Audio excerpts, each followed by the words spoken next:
So in this video, I'll be answering the question, can you play Rocket League on your Nintendo Switch 2? And the answer to this is yes, yes you can. And if you want to go ahead and install the game, all you need to do is just navigate to the Nintendo eShop and then select the user who wants to install this game. From here, once the Nintendo eShop has loaded, what you're going to do is just navigate to the search function. So go ahead and select search, and then you want to use a search bar, and what you're going to do is just type in Rocket League and then search.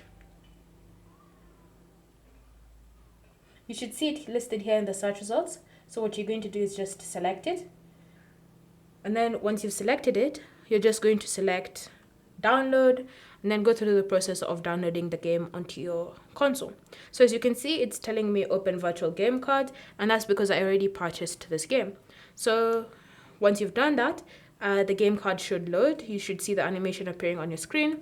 Wait for it to be installed, and you can now start playing Rocket League on your Nintendo Switch 2. Thank you for watching.